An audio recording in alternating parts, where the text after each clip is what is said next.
Nasusulat hindi lamang sa tinapay na bubuhay ang tao, kundi sa bawat salita na nanggagaling sa bibig ng Diyos. Atin pong i-recite ang sumasampalataya. Sumasampalataya ako sa Diyos amang makapangyarihan sa lahat, lumalang ng langit at lupa at kay Heso Kristo na anak niya, Panginoon natin na sa hiwaga ng Espiritu Santo, pinanganak ng Birhing Maria, nagdamdam ng hirap sa katulad ni Poncio Pilato, ipinako sa krus, namatay at nilibing sa ikatlong araw at nabuhay sa mga patay. Umakyat sa langit at umupo sa kanan ng Diyos amang makapangyarihan sa lahat. Doon nagmumula na paparito upang humukom sa mga buhay at mga patay. Sinasampalatayanan kong Espiritu Santo, ang banal na iglesyang laganap, ang pagkakaisa ng mga banal at kapatawaran ng mga kasalanan, ang kabuhayan ng katawan at ang buhay na wala hanggan. Siya nawa. Atin pong i-recite ang 10 utos. Huwag kang magkakaroon ng ibang Diyos sa harap ko. Huwag kang gagawa para sa iyo ng larawang inanyuan. Huwag mong babanggitin ang pangalan ng Panginoong mong Diyos sa walang kabuluhan. Alalahanin mo ang araw ng Sabat upang ipangilin. Galang mo ang iyong ama at ang iyong ina. Huwag kang papatay, huwag kang mangangalunya, huwag kang magnanakaw, huwag kang magbibintang sa iyong kapwa at huwag mong iimbutin ang anumang bagay ng iyong kapwa. Pagpalain nawa ng Diyos ang kanyang mga salita. Kayo po ay nakatunghay sa thematic sermon of the Bible, and every Sunday ay iba-ibang aklat ng Biblia ang ating pong tinatalakay. At sa ngayon po ay nasa ikalawang Tesalonika po ang ating tema ngayong gabi. Pero ayan muna ninyong batid ko kayo ng Happy Mother's Day sa ating mga ina, mga nanay, mga mami, sa inyong kaarawan. Nawa ang inyong mga ina ay inyong batiin at bigyan ng anumang bagay na ating celebrate sa ating mga mothers. Ano po? So, I lost my mother 2 years ago. Magdadalawang taon na po. And we really miss our mother. Pero salamat sa Panginoon sapagkat bago siya kunin ng Lord ay siya po ay merong katiyakan na siya ay nasa langit. At yun din ang aming katiyakan sa Kanya na ang aming ina ay kapiling ng Diyos doon sa kalangitan. Alright? So happy Mother's Day po sa bawat isa sa inyo. Alright. Ang ating paksa ngayon ay ang kapayapaang nagmumula sa Panginoon. So ano bang kapayapaan ang ating mararanasan na nanggagaling sa Panginoon? Alright? So ayan po ang ating ipaglilingkod ngayong gabi at ito po ang tema ng ikalawang Tesalonica o Thessalonian chapter 3 verse 16 hanggang 18. So kung kayo po may mga tanga na Biblia ay pwedeng buklatin niyo po sa ikalawang Thessalonians chapter 3, 16 hanggang 18. Alright? At ito po ang sinasabi ng banal na kasulatan. Ang Panginoon na pinagmumulan ng kapayapaan ang siya nawang magkaloob sa inyo ng kapayapaan. Sa lahat ng paraan at pagkakataon, naway sumenyo lahat ang Panginoon. Akong si Pablo ang sumulat ng pagbating ito. Ito ang aking lagda sa lahat ng sulat ko. Ganito ako sumulat. Sumenyo nawang lahat ang pagpapala ng ating Panginoong Hesukristo. Tayo po dumulog sa panalangin at hilingin natin sa Panginoon na samahan tayo sa pananambahan ngayong gabi. At nawa ang kanyang Espiritu Santo ang kumilos sa atin at ipaunawa ang kapayapaan na nagmumula sa ating Panginoon. Let us pray. Dakilang Diyos, maraming salamat po sa iyo, Panginoon, sa gabing ito. Ang aming mga kapatid na nakatunghay ngayon ay aming dalangin na ang kapayapaan mo, O Diyos, ang kanilang nararanasan sa mga sandaling ito, hindi ang kapayapaan ng mundo na nagwawakas ng madali. Kapayapaan mo ang aming kailangan, Panginoon, na kami ay may kagalakan, na kami, O Diyos, ay may kasiyahan. Sapagkat ang kapayapaang ito na nagmumula sa iyo ay tunay at walang pagsisinungaling at pagkukunwari.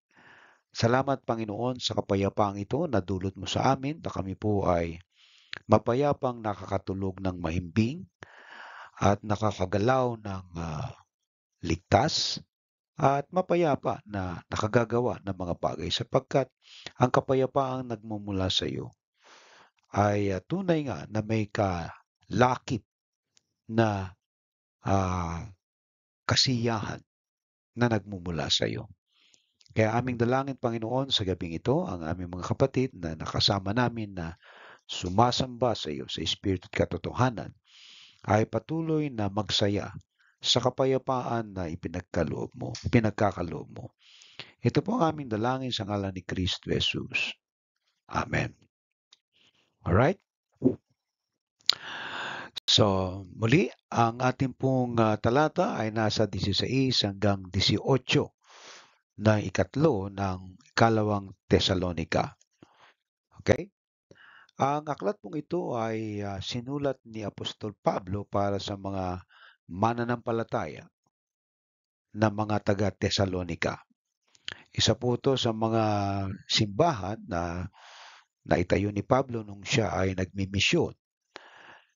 At itong mga mananampalatayang ito ay merong mga issue na narinig na laman patungkol sa pagbabalik ng ating Panginoong Kristo na ang iba ay naniniwala na bumalik na si Kristo, ang iba naman ay parang nag-aalinlangan o tila hindi kampante sa mga ulat na ito. Kaya itong liham na ito na isinulat ni Pablo ay naglalayo na palakasin ang loob ng iglesia sa gitna ng mga pag-uusig at ituwid ang maling pananaw tungkol sa pagbabalik ni Kristo. So yan po ang isa sa mga issue dito sa aklat na ito.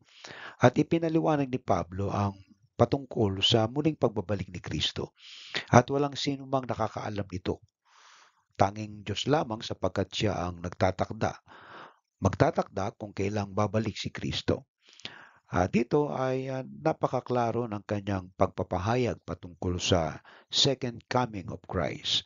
Kung babasahin nyo ang unang Tesalonika at sinundan pa ito na ikalawang Tesalonika. At yan ay para ipaliwanag sa kanila ang totoo patungkol sa pagbabalik ni Kristo.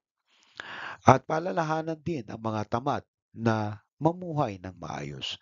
At dito rin natin makikita ang ethics, ang Christian ethics na hindi kinokondone o hindi sinasang-ayunan ng Biblia ang katamaran pagdating sa pamumuhay. At hindi natin dapat isipin na kumbagay magtatamad-tamad na tayo kasi wala pa si Kristo. May iba naman ay dumating na daw si Kristo, hindi lang nakita. So yan po yung mga aral na gustong ituwid ni Pablo. Kung kaya nga ang encouragement niya dito sa liham niya, doon sa mga tamad ay pinalaalahanan niya na pagpakainin ng mga tamad. At yun ay bilang tanda lamang na talagang hindi niya sinasang-ayunan ito. Okay? So, ito pong ikalawang Tesalonika ay ikalawang liham ni Pablo sa iglesyang nasa Tesalonika. Pinupuri niya sila sa kanilang pananampalataya at pagtitiis. Binibigyang linaw ang mga maling katuruan ukol sa araw ng Panginoon at hinihimok ang mga tamad na magtrabaho at mamuhay ng disiplinado habang hinihintay ang pagbabalik ni Kristo. Alright? So kung tayo naniniwala na si Kristo ay muling magbabalik, ay hindi naman tayo dapat magpatamad-tamad patungkol sa ating pamumuhay. Kumbaga nga habang tayo naghihintay, ay meron tayong ginagawa sa kaharian ng ating Panginoon. Okay? So ang tema po nitong aklat na ito ay katatagan sa gitna ng pag-uusig. Ikalawa ay yung katotohanan tungkol sa pagbabalik ni Kristo at disiplina sa pamumuhay ng Kristiyano. At ang susing talata dito sa aklat na ito, yung pinaka-tema ay nasa 16 ng chapter 3. Ang sabi doon, ang Panginoon na pinagmumulan ng kapayapaan ang siya nawang magkaloob sa inyo ng kapayapaan sa lahat ng paraan at pagkakataon. So, dito natin makikita yung laman ng liham ni Pablo na walang tunay na kapayapaan na mararanasan ang isang tao malibang ibigay ito sa kanya ng Diyos. Hindi ang kapayapaan ng mundo, kapayapaan ng salapi, kapayapaan ng seguridad, ang tunay na magbibigay sa atin ng kasiyahan. At ito ay ibinahagi ni Pablo upang yung kanyang mga tagapakinig, mga taga-Tesalonika, ay magkaroon ng tunay na kasiyahan sa kapayapaan na nagmumula sa Diyos. Kaya dito sa tema ng aklat nito ay makikita natin yung katatagan. Meron pa rin silang kapayapaan sa gitna ng pag-uusig. At yung katuruan sa katotohanan na si Kristo ay muling magbabalik, hindi pa siya bumabalik. At ikatlo, yung ating ginagawa sa araw-araw, yung disiplina sa pamumuhay Kristiyano. Okay? So, suriin po natin yung mga talata na ating nabasa kanina. Ano po? Ang unang tanong natin dyan ay, ano ang ipinapahayag ni Pablo tungkol sa kapayapaan sa talatang 16? At tinuran niya ang 16. Ano po? Ang sagot po natin dyan, ipinapahayag ni Pablo na ang kapayapaan ay nagmumula sa Panginoon. At ito ay maaaring maranasan ng mga mananampalataya sa lahat ng paraan at sa anumang pagkakataon. Ipinapakita nito na ang kapayapaan ng Diyos hindi limitado sa mga sitwasyong kundi ito ay tuloy-tuloy at sapat sa lahat ng panahon. Ibig sabihin ay dumating man ang mga kasaganaan, pag-uusig, digmaan, o kawalan ng digmaan, o anumang sigalot na nangyayari sa mundo. Ang kapayapaang ito ay tuloy-tuloy na mararanasan ng mga mananampalataya. Kaya hindi ito subject sa mga sitwasyon, kundi ang kapayapaan natin na nagmumula sa Diyos ay genuine sapagkat si Kristo ang naging daan upang tayo ay magkaroon ng tunay na kapayapaan. Ang ating ugnayan sa Kanya ang nag-uugnay kaya tayo ay mapayapa ang buhay. Kahit na sabihin natin na kumakain lamang tayo ng sapat o tuyo man ang ulam natin o masagana man yan, mabubuhay ka pa rin ng mapayapa sapagkat si Kristo ang naroon sa iyong buhay. Amen po. Kaya walang pagkakaiba. Kung mga mayayaman man o sumasagana ay kumakain ng higit pa sa 5 beses sa isang araw, yun namang mga naghihirap o nahihirapan o nagtitiis ay mapayapa din naman.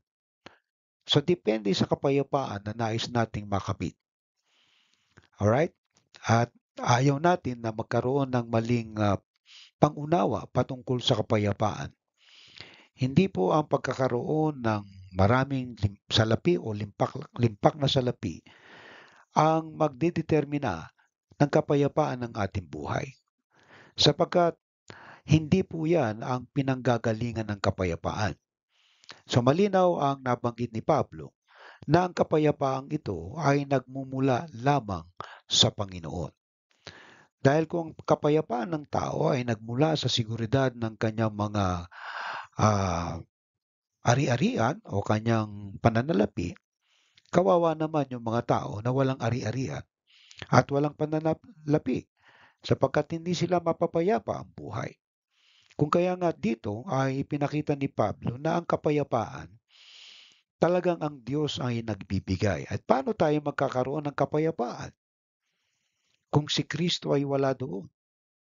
Kaya nga ang kapayapaan ng Diyos ay walang iba kundi si Kristo na ating tinanggap sa ating buhay. Kaya tayo mapayapa ang buhay. Amen. Ikalawa, bakit binigyang din ni Pablo ang kanyang sariling lagda sa talatang 17? Binigyan din ni Pablo ang kanyang lagda upang patunayan ang pagiging totoo at personal ng kanyang sulat sapagkat merong mga namemeke. Kahit nung first century ay meron mga scammer na gumagawa ng mga liham at nagtuturo ng mga maling aral. At dito pinatunayan na ito'y lagda ko ito. Akong sumulat nito. Alright? Ginawa niya ito pang maiwasan ng mga peking sulat na nagpapanggap ng galing sa kanya. At upang palakasin ang kanyang otoridad bilang apostol. Kung kaya nga, nang mabasa ito ng mga taga-Tesalonica at yung lagda niya ay nakita roon, so kumpiyansa sila na ito ay totoo na kanyang itinuturo na si Kristo hindi pa nagbabalik. Pero ang totoo, siya ay muling magbabalik. At ang tanong kung kailan yun ang hindi nating alam. Kung kaya nga dito sa liham niya sa mga taga-Tesalonica, ay palakasin ang kanilang loob at huwag silang makinig sa mga maling aral patungkol sa pagbabalik ni Kristo na lalong nagpapagulo sa kanila. Alright? Ngayon, naging klaro na sapagkat sinabi ni Pablo, lagda niya yung nakatala doon sa sulat na yan. Okay? Ikatlo, ano ba yung kahulugan ng huling pagbati ni Pablo sa talatang ito? Ang huling pagbati ni Pablo ay isang panalangin na ang pagpapala ng Panginoon Hesukristo ay mapasalahat ng mga mambabasa. Ipinapakita nito ang kanyang pagnanais na ang mga mananampalataya ay patuloy na mapuspos ng biyaya at presensya ni Kristo sa kanilang buhay. Amen po. So, ito yung kanyang ninanais na mapuspos ng biyaya at presensya ni Kristo. Kasi yung biyaya at presensya ni Kristo, ito yung kapayapaan na meron tayo. Amen. So, napakagandang pagbulay-bulayan niya na maisip mo na ikaw ay nabubuhay dahil sa biyaya ng Diyos at ganun din naman sa presensya ni Kristo sa buhay mo, kaya ka napapayapa ang buhay. So, iba po yung kapayapaan ng mundo sa kapayapaan na ibinibigay sa atin ng Diyos sa pamamagitan ni Kristo. Napakaganda na isipin sapagkat tayo pinatawad sa ating mga kasalanan at tayo ay nakapaglilingkod sa Diyos na malaya at tayo ay nagkakaroon ng kagalakan sa ating puso sapagkat alam natin na ang ating katiyakan ay doon sa langit na tayo ay makakasama ng Diyos. Kung si Kristo man ay dumating mamaya, ay isasama niya tayo sa kanyang piling. At kung hindi pa naman, kung magtagal pa naman ang buhay natin, ay yung kapayapaan na yan, nasa atin pa rin. Maliban na lamang na piliin mo ang buhay na hindi sang-ayon sa Diyos.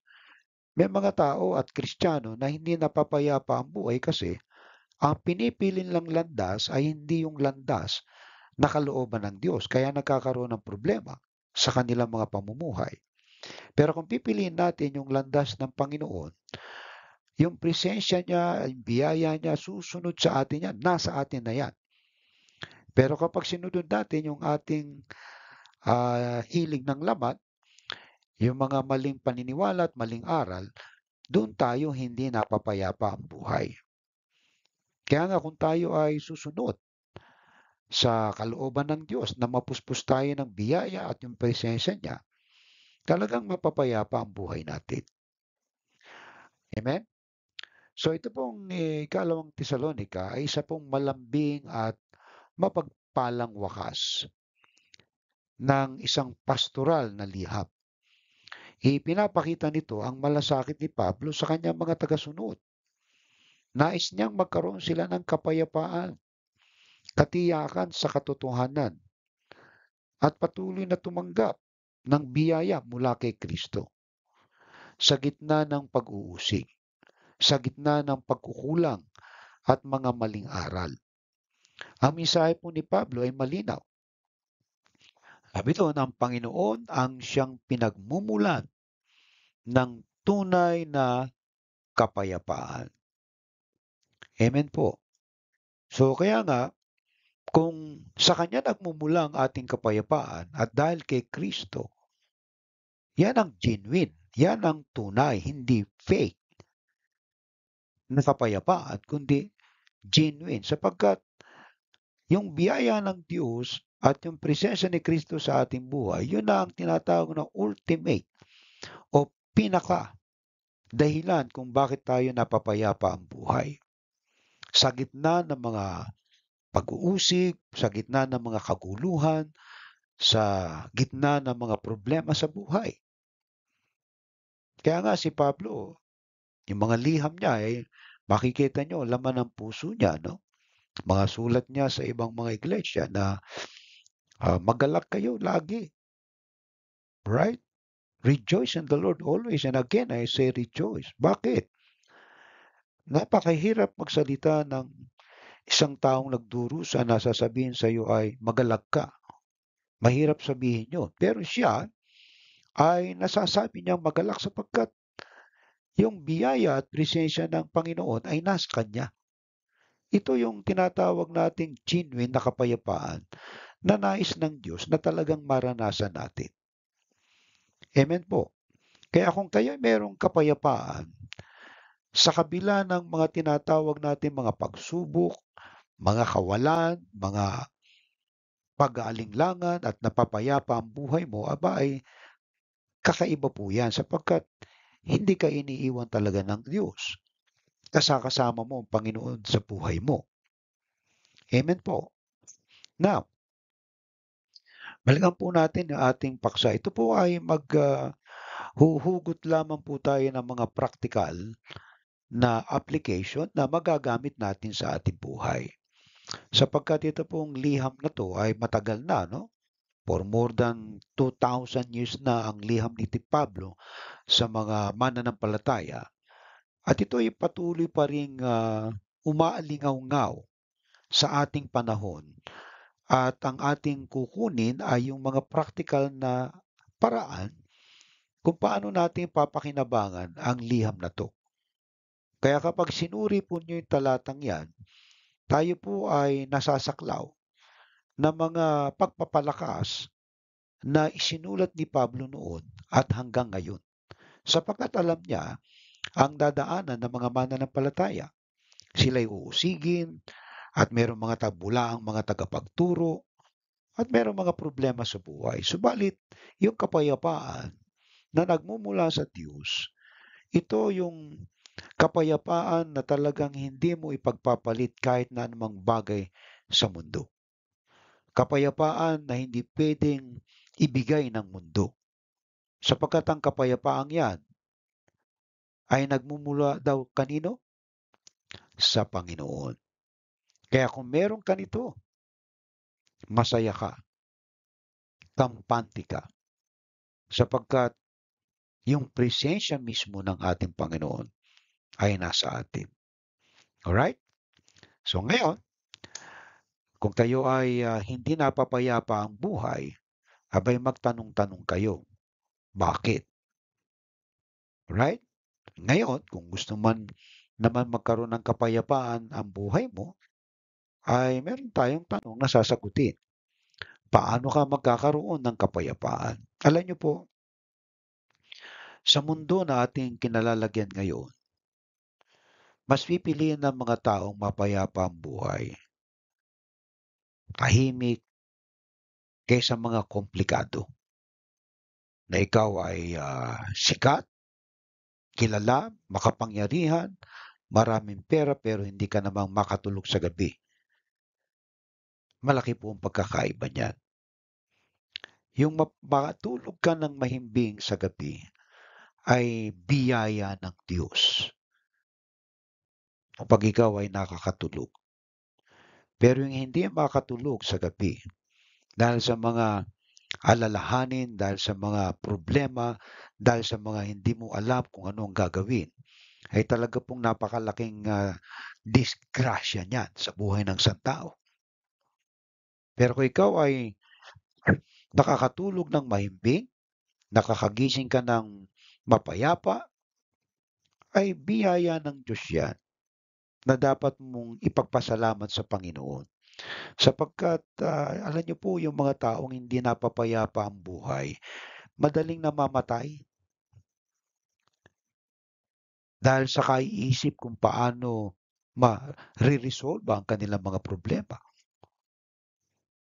Alright? Ano ang aking gagawin kahit na ako'y magkaroon ng limpak-limpak na yaman o ginto o salapi kung wala naman akong kapayapaan?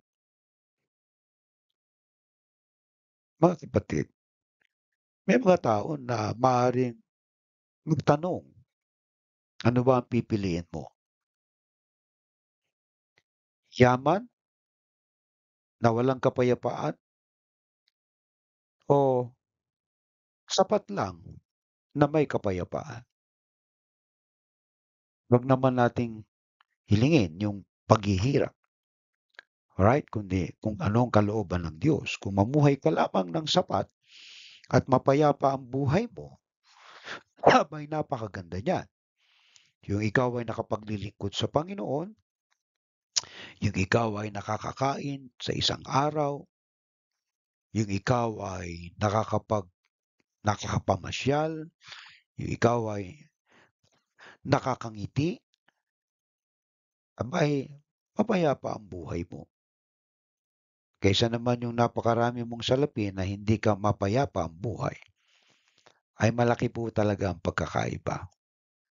Kaya tayong mga tao ay binigyan ng Diyos ng pagkakataon na pumili. Kung pipiliin natin ang mga material na bagay o ang mga espiritual na bagay.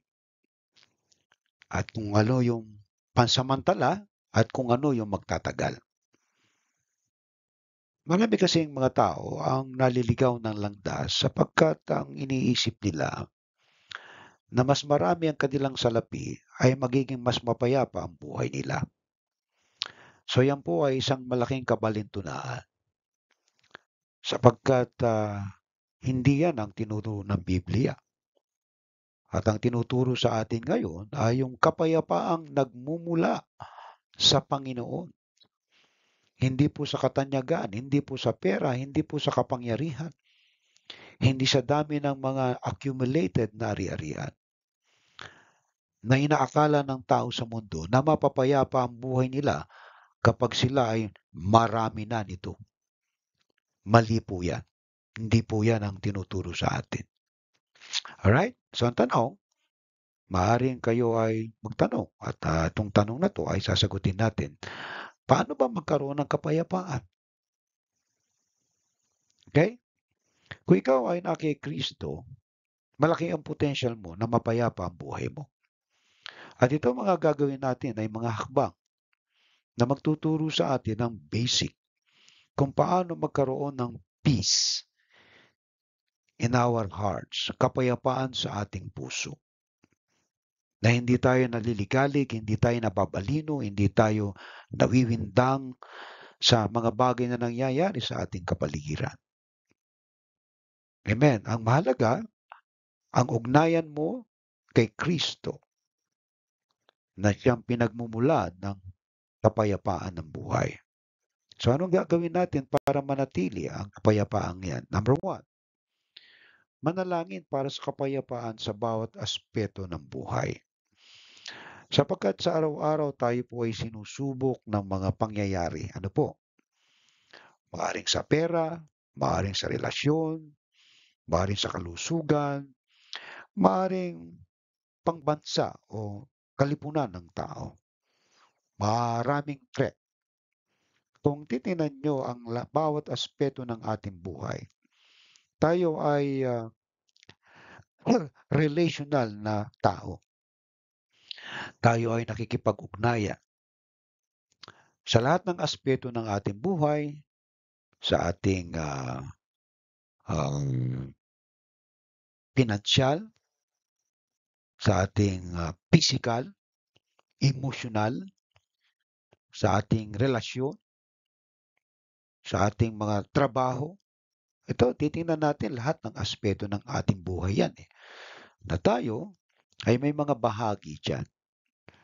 At kung titingnan natin, ang puntos nito ay yung manalangin ano, para sa kapayapaan sa bawat aspeto ng ating buhay.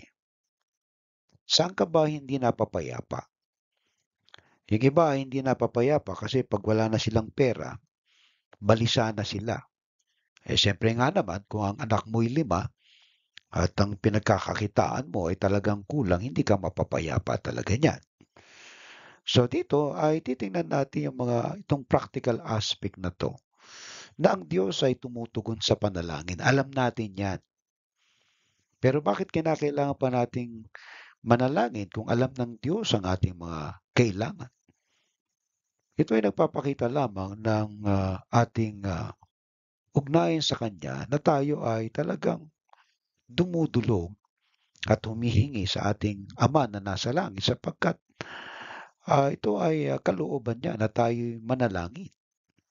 Dahil ang panalangin na nagtuturo sa atin ng pagpapakumbaba, nagtuturo sa atin na magtiwala sa panahon ng ating pangangailangan. Amen po. So, ang Diyos, tanda natin, ang pinagmumulan ng tunay na kapayapaan. So, kung tayo nananalangin, dahil siya ang pinagmumulan ng kapayapaan, kaya't sa halip na mabalisa, ugaliin nating manalangin at humingi ng kapayapaang nagmumula sa Kanya sa gitna ng problema, sa gitna ng kaguluhan, o kahit sa karaniwang araw. Huwag na huwag niyong aalisin ang pananalangin sa araw-araw. At yan, sa anumang aspeto ng ating buhay.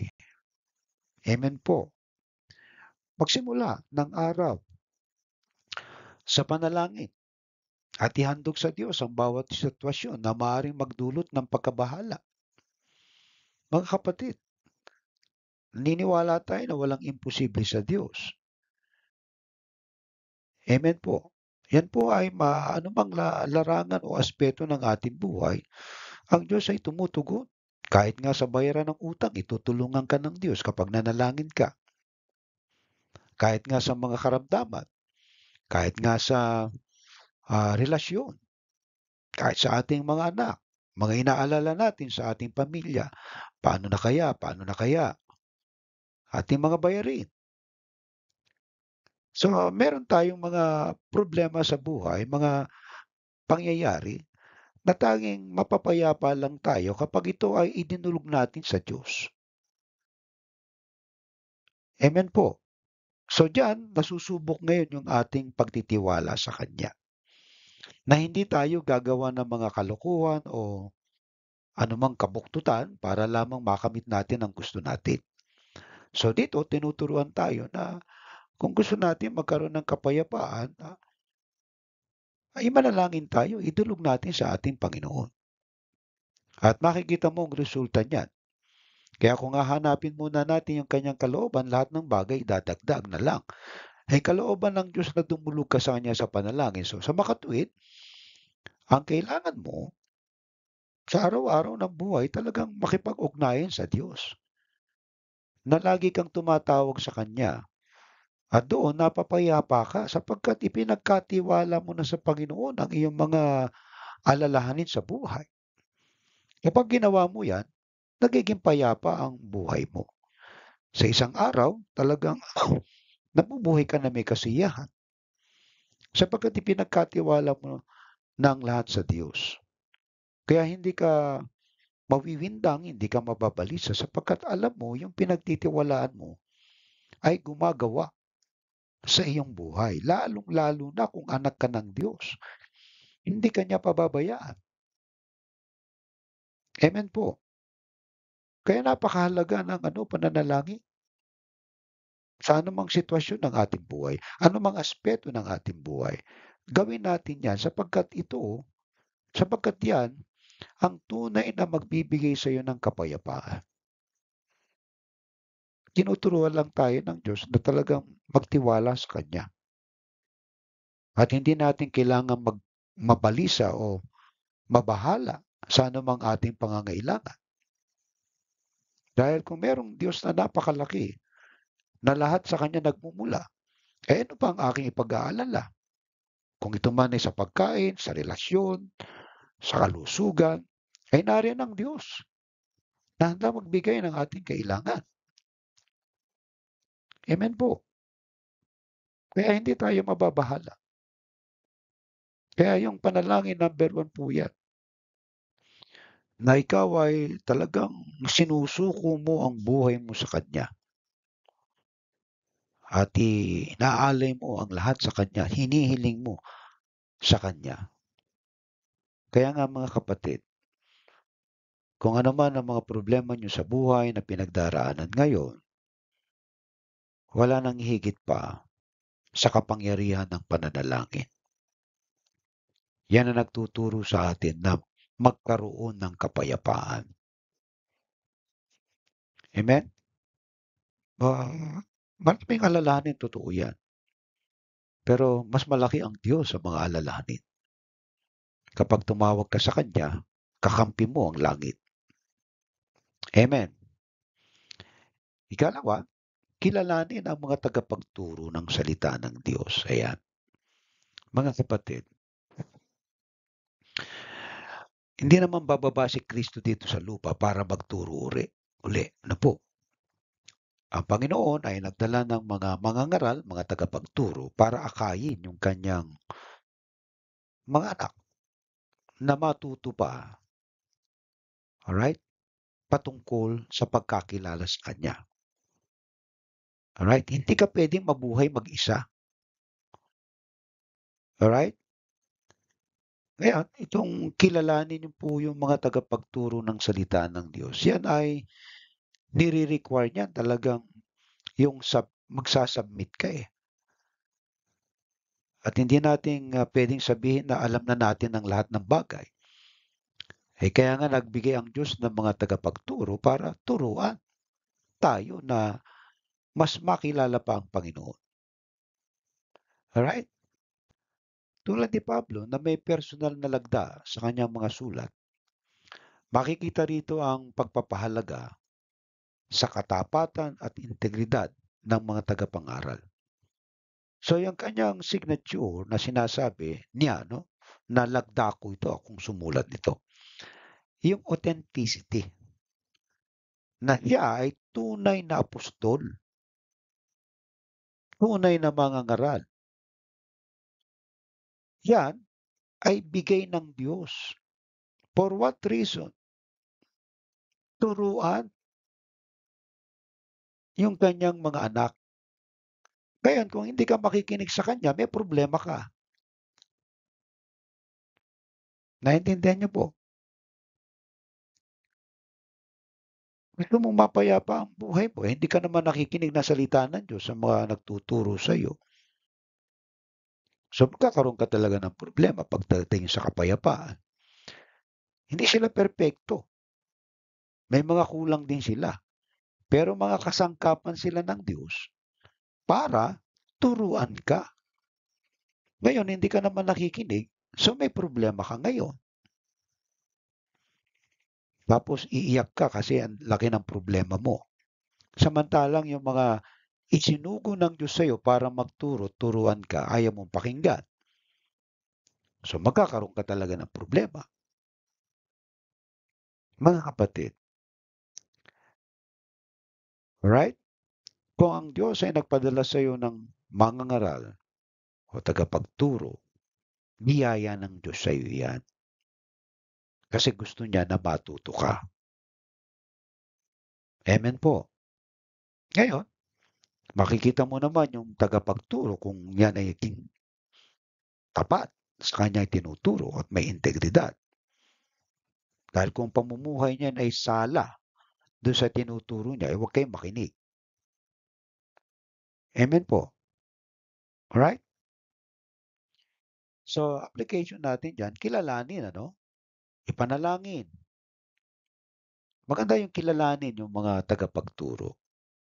Kung kilala niyo yun yung mga tagapagturo, hindi niyo sasaksakin sa likod yan.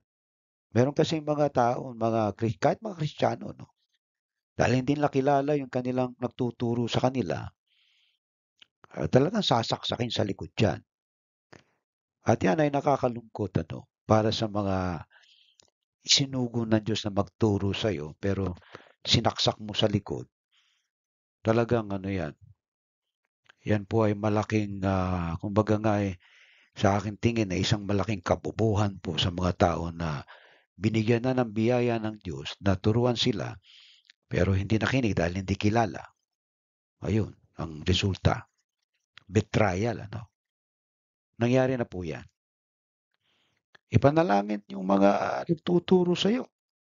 Kasi yun lamang puwedeng biyaya o yun lang puwedeng, ah, ganti na, magagawa natin sa kanila na ipanalangin sila. Amen po. Alright? Kung ipapanalangin mo sila, mas lalo silang magiging epektibo sa kanilang mga paglilingkod na ginagawa. Alright? Ewan ko kung nananalangin kayo sa inyong pastor. So, kung pinapanalangin ninyo ang pastor nyo, ay talagang magiging kagamit-gamit at epektibo sila sa inyong buhay para maging payapa ang inyong buhay. Amen. Mga kasangkapan lamang po din sila. At ikatlo, yung pasalamatan ng mga lingkod ng Diyos na tapat na naglilingkod at nagtuturo ng kanyang salita. Alright? So, yung mga yan ay mga kasangkapan ng Diyos at hindi natin dapat na kumbaga ay taken for granted ano. Kasi nariyan na kaya mo tinanggap. Pero yung kilalanin mo yung tagapagturo mo, ipanalangin mo at pasalamatan mo, yung mga ibinigay ng Diyos sa iyo, alright? Magbibigay din sa iyo ng kapayapaan yan kasi secure ka eh. Hindi ka niyan dadalhin sa impyerno. Maliman maging kulto na, no? Na mali na yung tinuturo, mali na rin yung ginagawa. Amen po. So, kaya itong tatlong bagay ito na pwede nating gawin. Yung kilalanin ng inyong mga tagapagturo, ipanalangin at pasalamatan. Kasi galing sa Diyos yan. Magkakaroon tayo ng kapayapaan yan. Okay? Ikatlo, tanggapin at isabuhay ang biyaya ni Kristo sa araw-araw. So ito pong ikatlo natin na puntos, ano po, na practical. Yung tanggapin mo, ibig sabihin niya, binigay sa iyo. Right? Bigay lang sa iyo. At yan ay dapat mong pasalamatan. Yung tinanggap mo at sinabuhay mo yung biyaya ni Kristo sa araw-araw. So napakaganda po nito na pagnilay-nilayan ano po. Bawat araw, biyaya. Alright? Tanggapin mo yan. Eh paano kung mga problema yung ating tatanggapin? Tanggapin mo pa rin. Kasi baka may tinuturo ang Diyos sa iyo. Alright? Kasi hindi papahintulutan ng Diyos mangyari ang isang bagay kung hindi niya kalooban. Ngayon, magtatanong ka, bakit?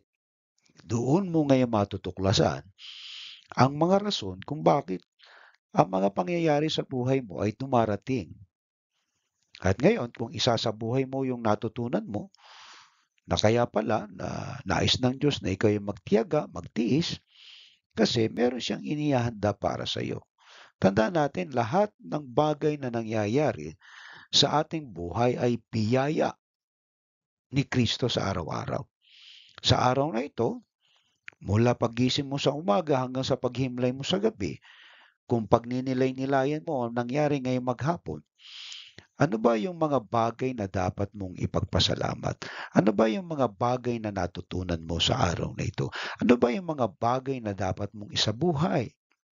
Mga kapatid, kung tayo ay nagninilay-nilay sa araw-araw ng buhay, mas lalo tayong magiging malakas, matatag, at maglilingkod tayo sa ating Panginoon. Amen po. Okay?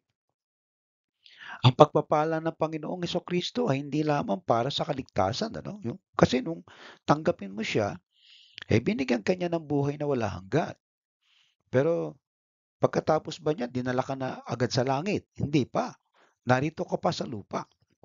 At marami pang mga pagsubok, mga pagtitiis, pagtitiyaga, mga bagay na harapin. At doon tayo tinuturuan na unawain ang buhay, kung ano ang rason at layunin ng Diyos sa mga pangyayari sa ating buhay. Right? So tandaan nyo, hindi lamang para sa kaligtasan, kundi para rin sa pang-araw-araw na lakas at pag-asa. Biyaya yan. Kung lumalakas ang pananampalataya mo at nagkakaroon ka ng pag-asa sa buhay, biyaya ng Diyos yan.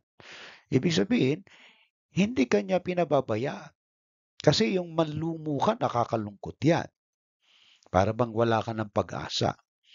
Pero dahil ang biyaya ng Diyos ay sapat sa isang araw, makikita mo kung paano kanya inaalalayan. Ang tanong, napapayapa ka ba? Kung napapayapa ka, abay magpasalamat ka sa Diyos. Kasi wala kang inaalala. Amen. Mga kapatid, napakagandang pagnilay-nilayan ito para sa atin. Na tayo ay nabubuhay sa biyaya ng Diyos sa araw-araw.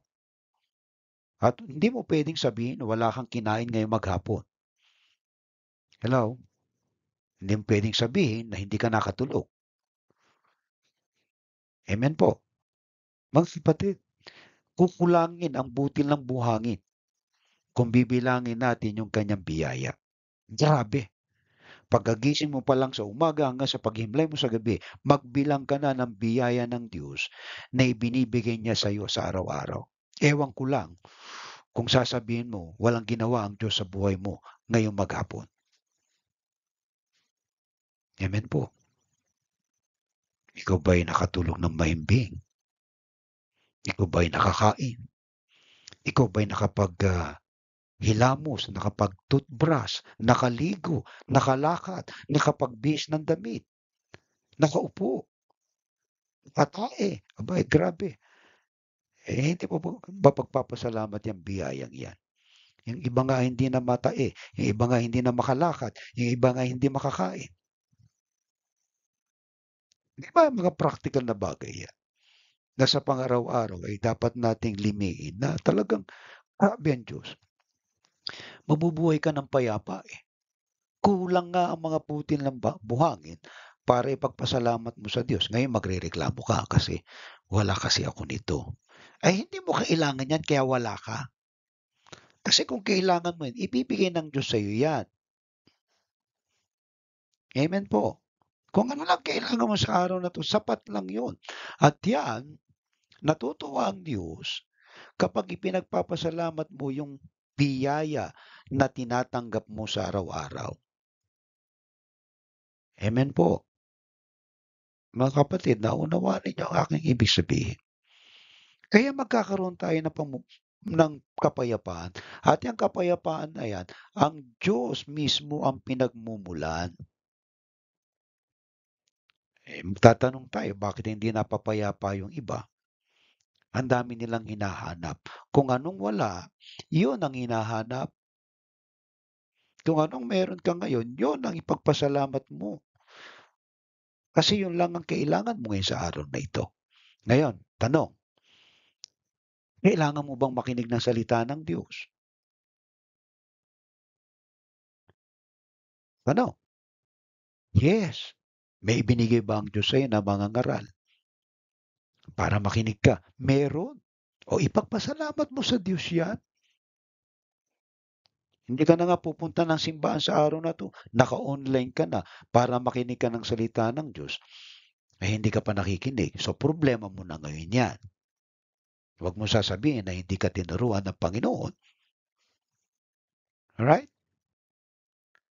Sa bawat araw, ipamuhay ang buhay na may pagpapakumbaba.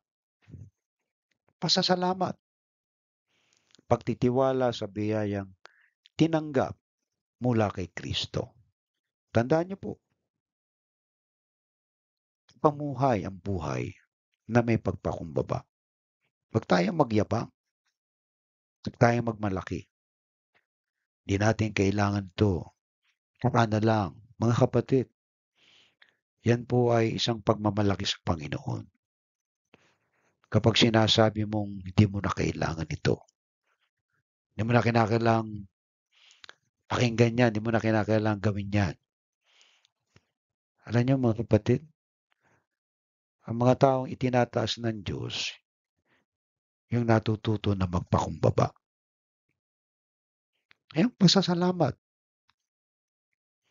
Pasalamatan mo ang lahat ng bagay, tao man yan o anumang pangyayari. At yung pagtitiwala sa biyayang tinanggap mula kay Kristo. Amen po. So, anong hamon natin ngayon? Tanong ko ay, nananalangin ka ba pagising mo sa umaga? Kasi pagka inilagak mo na lahat sa Diyos, payapa ka.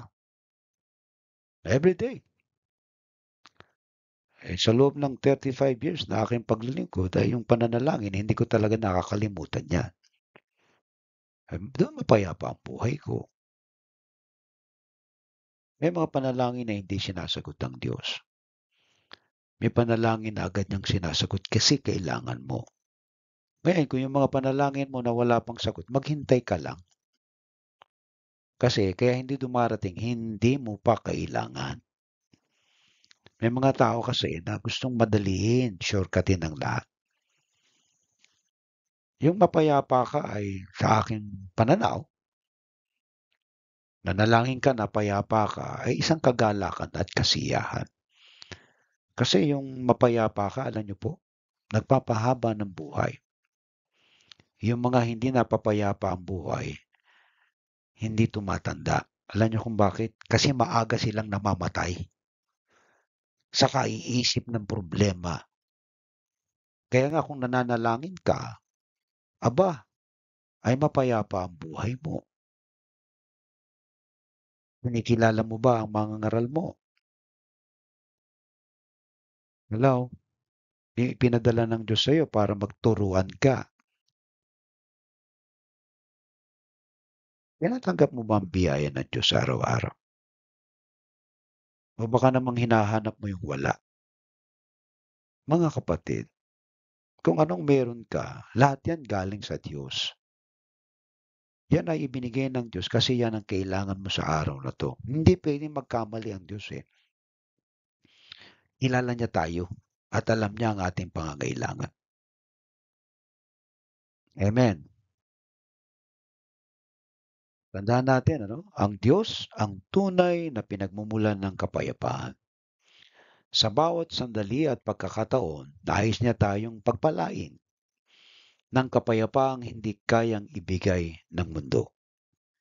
Si Pablo sa kanyang sulat ay nagpapaabot ng personal na pagbati at panalangin na ang biyaya ng Panginoong Kristo ay sumaating palagi.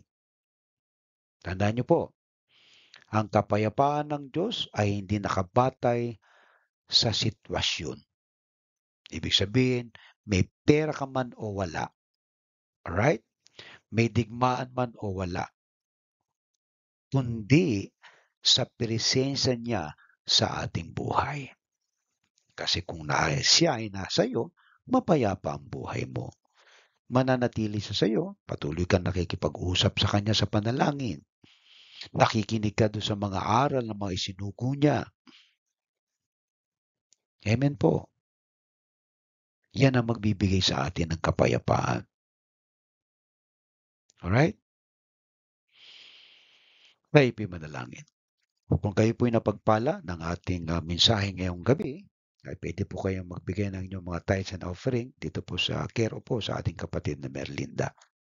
Alright? At idalangin po natin yung ating mga sarili.